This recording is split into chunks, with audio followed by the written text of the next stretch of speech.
Good morning. Bill Kanasky with Courtroom Sciences. Welcome to the Litigation Psychology Podcast. Another episode coming your way from Courtroom Sciences. Please go to courtroomsciences.com. Brand new website. It rocks. It's a badass website. My picture is not on the website, which is highly disappointing. Figured I'd be on the first page. No, they went with other things. I know, right? Today, great guest.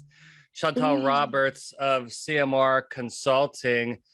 We've been kind of following each other on LinkedIn for a long time now. And I think what you post is great. And hopefully what I post doesn't offend you too much. I've been trying to keep it real. At the same time, if you hold back, I think there's something wrong with that. Chantal, how are you doing this morning? I'm doing well. How are you? Good. Are you in Kansas City? I'm you can say Kansas City. I'm in Overland Park. Okay. I'm in the bougie suburbs, Okay. So. Well, the Kansas City Chiefs defeated the Cleveland Browns last night, which sent my father went into full kicking, screaming. 71 years old, acted like a 5-year-old after that game. So he's not going to be listening to the podcast. He was not going to be listening to this podcast. Yeah. He's very, very upset. However, we've got better stuff than football to talk about because yesterday was an absolute disaster for my picks. We'll just leave it at that. We're going to talk about, everybody loves to talk about insurance, right? It's funny because when I don't know why not. I talk to people, there's always profanity attached to insurance companies. Like it's always blank insurance companies, right? Yeah. It's never like, I love insurance companies. It's usually mother something insurance company and son of a son. Yeah. It's a whole family thing is what it is with insurance companies. It's really incredible. Like I've seen bumper stickers that say, I love my dog. You don't have a bumper sticker that says, I love my insurance adjuster. Absolutely doesn't exist. I do, but although if you make it, you could get a little side gig going and make. I could. I totally could. I'm sure those would sell like hotcakes. Chantal, tell us about CMR Consulting and what you do, because I'm not sure I've met anybody else in the industry that actually does what you do. It's highly specialized, but I find it very intriguing. Please educate our audience. Sure. So I am an expert witness for claims handling standards, practices, and procedures. And usually when I say that, attorneys know exactly what I'm talking about because they're the ones who hire me. But for the lay people, they're like, what? So I say, okay, so when you have a claim and your adjuster pisses you off and then you sue your adjuster and then the attorneys hire me and then I say, oh yeah, the adjuster totally did something wrong and they owe you $1 billion trillion. Or I will say, no, the adjuster didn't do anything wrong and you just need to suck it up, buttercup. And is this bad faith litigation? Is it really bad? Is it bad faith litigation? By the way, the only thing, it's funny enough, in 18 years of doing this, the only thing, and I'm going to say some things about insurance companies today that's kind of going to rock the world, but I don't think I'm wrong. I think I'm just stating factual things. The only thing that actually wakes everybody up in the insurance, the two words, bad faith. You say that, oh, now we're all on the same page. Oh, now we want to prepare. Oh, now we want to invest in our case. Whereas with your standard claim, it's a completely different system, right? Yes, and I don't understand it because you should be, as an insurer and as an adjuster, at least this was the way that I was trained, and this is the way that I trained all of my adjusters when I was a claims manager, is you should always be looking at that, what happens if you drop the ball and the insured turns around and sues you for bad faith? Yeah. Is this the hill you want to die on? And I know as an expert witness, I sit there and I look at some of these things and I go, what in the world was the adjuster or his team leader thinking about? Because in the grand scheme of things, we're talking about $20,000 when they have, I know they have spent more than $20,000 on litigation expense, even though the counsel is in-house counsel, and you're not paying, quote unquote, you're not paying defense costs or whatever. You're still paying defense costs. It's just all in the back, envelopes of whatever. So yeah. Anyway, soapbox, I'll get it's off. and we had mentioned before we came on the air here, my last podcast where I lost my shit. I just lost my shit because I get so aggravated because you have a very aggressive plaintiffs bar that has figured out this whole system, and they front load their efforts on the very safe assumption that the insurance company is not going to invest in the same type of preparation. Yeah. And then as that case moves forward, the scoreboard is very, unbalanced, and they're fully taking advantage of it. And it absolutely makes me crazy. So I guess my question to you, Chantal, is why does the insurance industry suck so bad? I think it has to do with cost, and I totally agree with you. And it's interesting because I find that I am hired more by plaintiff counsel, which makes me nervous because then I'm afraid of having that biased or perceived as having a bias, and I don't really, but I do worry about it. Regardless, I think it has to do with cost because the plaintiffs don't have an adjuster to tell them if something was done correctly or not correctly. The defense, or I don't even think it's the defense firms, actually. I don't think it's the defense attorney, quite frankly. I think it's the insurers. I think the insurers are sitting there going, look, we're going to have our 36B witness, and then we're going to have our adjuster up there. We're going to have the team leader up there. So they're going to talk about good faith claims handling, till the cows come home. Yeah. The issue is that with some of the cases that I've seen, I have looked at them and gone, oh my goodness, if defense had hired me, I would have told them to settle right then and there because of this one particular line right here. Every insurance adjuster knows what that is, and let's hope that the plaintiff doesn't find out what that means or something. I mean, it's just one line usually, and I've had it happen in 2 cases, and it's been the bomb that has broken the case open. So I get the fact that you want to save, but the funds, the loss adjustment expenses, because everybody's tightening their belts, and where are you going to tighten your belt but the claims department, because that's where the money goes out. It's not where the money comes in. That's a whole other story. That's the problem. That's the problem. Listen, we can talk about that in just a second. But the issue is, by spending what, $5,000 on me, I can sit there, look over everything and go, yeah, you're good. Go ahead and fight it. Or no, you need to go ahead and settle it, or, whatever. And I've just saved you $5,000, and you don't have to go to court or get bad law made or, whatever. You may have just saved $5 million. Oh yeah. I mean, well, I don't exactly. Yeah. I don't tend to get pulled in on those bigger cases because I'm new still. So, please call me, hire me. I love you.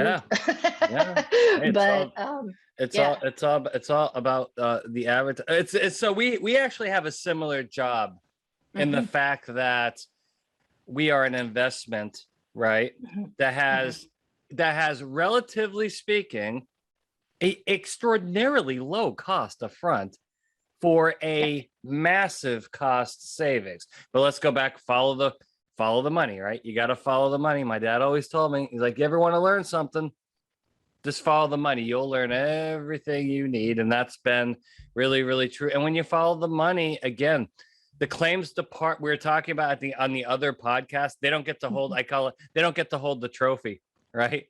Right. So after the big win, right, big defense verdict, that trophy's not like sitting on Susie's desk for a week and then it goes on Joe's desk. Then it goes on. No.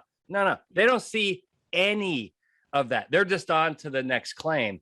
And so Right. they just cognitively don't have any, I guess, for lack of a better term, appreciation for the economic outcome, right? They only see what's going out. They don't see the cost savings. And that's a real problem. And it's the way that the claims, or it's the way that insurers are set up. And it's an easy fix, actually. In fact, we did it at the former company where I was a claims manager, because we were expensive. We were expensive. Yeah. But the claims manager, the owner, would say, the managing partner, he would say, look, you don't get Nordstrom service at Kmart prices. No. So that's what they want, though. Yeah, that's what they want, but you're not going to get it. And that's, again, a whole nother issue with the consumer aspect, not the insurer aspect. But so we decided to start keeping track of all of our adjustments, because what is an adjuster? An adjuster is literally someone who adjusts a claim. So if you have an estimate that's $100, but the insured or the claimant comes in and says, my contractor says it's going to cost $120 to, fix this roof or whatever, well, adjust the claim. As long as that $20 isn't not covered, or it's covered, in other words, pay it or adjust it. Maybe give them 110 now and then give them 10 when the work is done, if you're worried that they're going to pocket the money or make a profit, quote unquote, from and then what you do is you take that money that you save from a defense cost, or I shouldn't say save, because plaintiff attorneys are thinking, oh, you've saved money. You've adjusted from a defense cost of $10,000 and you put it in the adjustment thing, and you've got plus $10,000. And that's how your claims department has, quote, saved, end quote, the insurer money, so that you're not spending it, because otherwise you're caught in a vicious circle that is a self-prophesizing kind of thing. No one talks about this, and I'm kind of shocked, because it comes up in every jury deliberation. The word that's not allowed to come up comes up every time. That's the word insurance. The judge says, do not talk about insurance. Well, guess what? Comes up in every mock trial, every focus group, every real trial. Right, because everybody knows that there's insurance out there. Thank you. Okay, so newsflash. By the way, I live in Florida. I'm going to tell you a story here. Okay, the general population, i.e. your jury pool, cannot stand insurance companies. Hates them. Like, this is bad as lawyers. People don't like lawyers. I like insurance companies, but everybody hates them. Because here's what happens. You get into a car accident, right? And you total your car, and they're like, well, here's your check for $12,000. You're like, whoa, wait. That was a $20,000 car. Well, here's your check for $12,000. When the hurricanes come through, right, and your roof gets ripped off, and it's a $35,000 roof, and they come up to your door and they hand you a check for $9,000, you're like, you're gonna punch somebody in the face at that point. Exactly. It's not a popular industry, and so that's where a lot of jurors like to tee off and increase damages, saying, well, hey, there's insurance paying for this, screw them. And they have no sympathy for the insurance company. I tell you, the one insurance person I have sympathy for, I want to hear your feedback on this. And I'm going to tell more stories. By the way, I am addicted. At my local Publix, dark chocolate espresso beans right here. Oh my God. I have them all day. Not very good for your teeth. Well. Oh my gosh. Target also has them. Do they have? Okay. Well, whether it be Target, I don't care who has them, but if I don't have them on my desk now, I have to have them.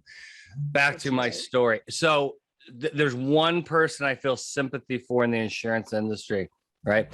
And that's the excess claims specialist. So imagine this, right? So you have this pilot flying the plane, and the mountain's right in front of him, right? And he's flying the plane towards the mountain. At the last second, he hands the controls over to the co-pilot, gets a parachute, and says, hey, see, I'm out of here, and jumps out. And then the next guy gets and the plane's already crashing into the mountain. As this goes back to the bad faith, I have seen so many cases where I end up coming in on the back end, which is unfortunate, but the case has been so mishandled by the primary, right? The primary claims person. And then it falls on the lap of the ex, and so much damage has been done up to that point, right? It's really, really hard to play catch up. How much do you see of that? Because I unfortunately probably see it on at least a weekly, sometimes daily basis. It's rough. I don't see it that often, but what I do encourage the excess carrier to do is when they receive notice, and hopefully they receive notice before, we're headed into the mountain, is you need to ride herd over those cats.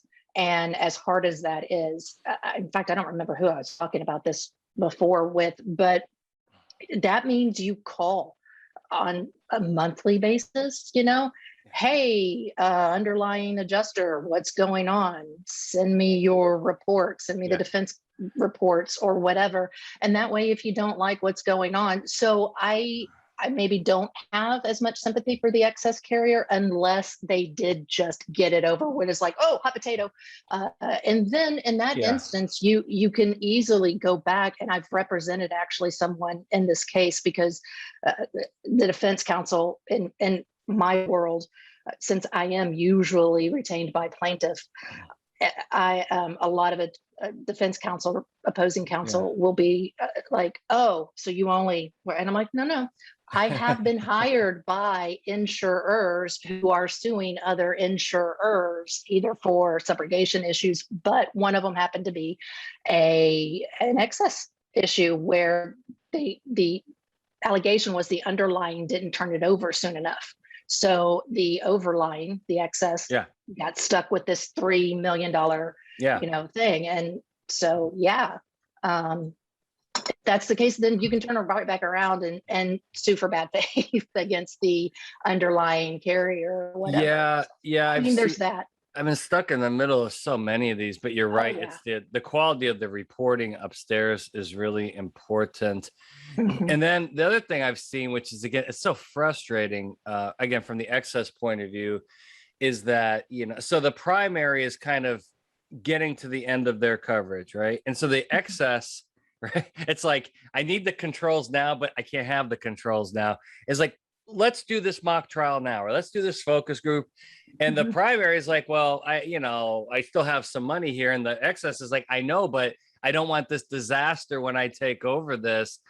It's really it's a fascinating yet frustrating system, which, I'm not really sure if that's correctable, but the relationship between the excess, it's weird. I don't know. In fact, I don't know why insurers don't cooperate more. And in fact, I wrote about it. I wrote a book during quarantine and during COVID. And I wrote it for mid-level adjusters. And basically my theme was stop messing around, for the most part. Good theme. It should have been the title.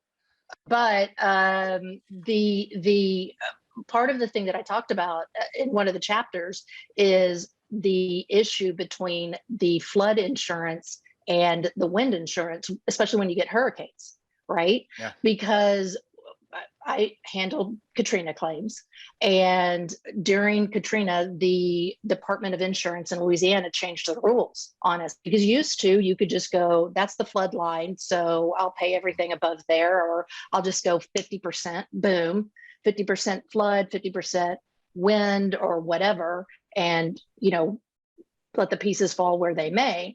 Well, the Department of Insurance said, yeah, you can't do that anymore. You can't just automatically say 50%. You actually have to adjust the loss, which, I mean, you're just like, great. I don't know how this works, Anywho, so in the book, The Art of Adjusting is the title. I just, my little plug. There you go. You need to work with your other adjuster. Sometimes it's going to be 75% wind is going to pay for 75% of the loss, and flood's going to pay for 25%. Sometimes you can do 50-50. Sometimes you could do 75 flood, 25 wind. But the issue is you need to be working as an adjuster with the other adjuster, and don't make your insured do that. because they're lay people, they don't know how to do it. But it's the same thing with the underlying and the excess carrier. If you want to have a mock trial, go, great. Look, here's the deal. Let's split the cost. Yeah. I mean, there's more than one way to get to the end. Why is everybody entrenched in this? I'm not going to spend any money. Well, I get the fact that you're not going to spend any money, but if you don't want to spend any money, split the cost. I mean, go Dutch. That's the best way to do things.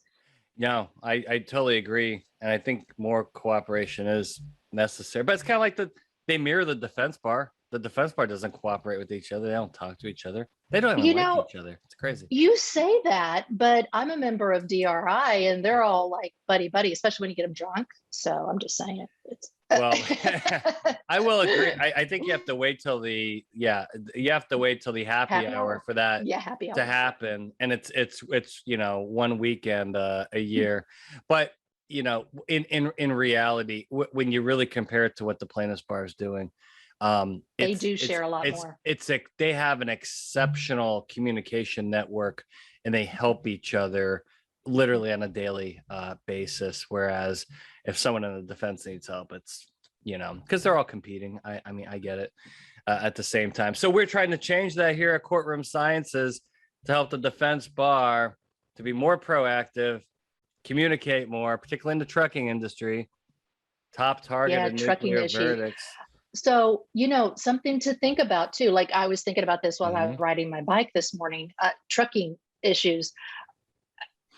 When because we were in Arkansas, and so there's a lot of trucking going up and down, Arkansas. Oh, yeah. And we would take truckers to the mall to buy them suits for their depositions or for trial or whatever, whether that's a skirt and kitten heels or a suit and tie and either cowboy boots or Oxford penny loafer kind of deal, and you just chalk it up to the cost of defense. It's a loss adjustment expense, and you don't think about those sort of things, but that's something that you need to do. So why not spend, if you're going to do that, to make sure that your trucker looks decent. I don't want to say decent because I mean they're decent people anyway.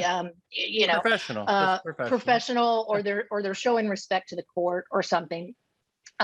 Then why not preload your claim and save some money by hiring you or me, by going like, oh yeah, that witness is terrible. You don't want to hire, or you don't want to put this witness up on the stand, or me going like, oh yeah, you totally need to settle. Oh yeah, settle now.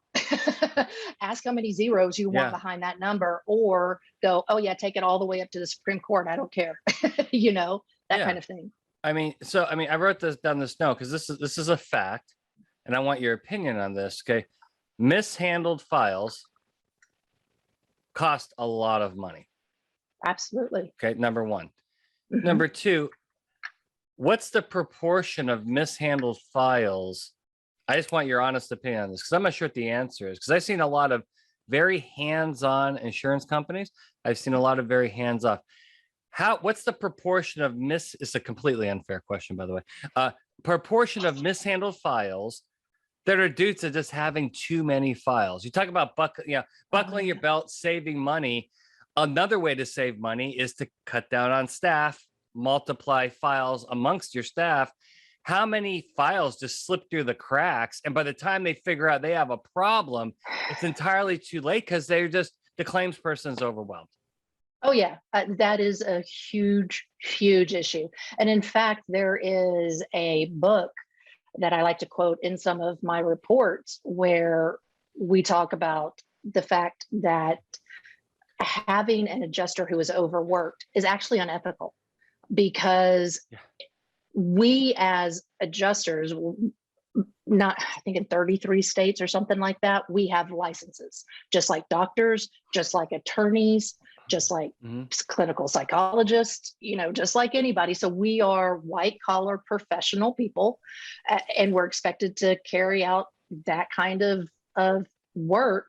And the issue again is cost. And I will say, and this is a bit controversial, that all the bean counters up in the ivory tower, they're the ones who are going, oh, well, again, the claims department is where all the money is going out. So let's tighten our belt there. Yeah. And that's where the hiring freeze is. Well, then you don't have time as an adjuster to investigate the loss. So you either start paying everything that comes across your desk, which again is that self-fulfilling prophecy that claims just go out the door, or you expect your adjusters to still adjust the claim, take out fluff on the estimate, or depreciation of labor, general contractor fees, and sales tax or whatever, because it's legal that you can do it, and yada yada yada.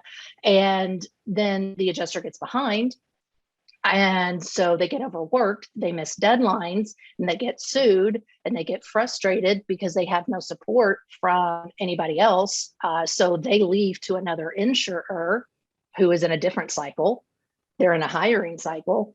And so then you split that adjuster's claim load amongst everybody else. And so, yeah, it's actually unethical. That's when you are going to have an angry adjuster as a witness.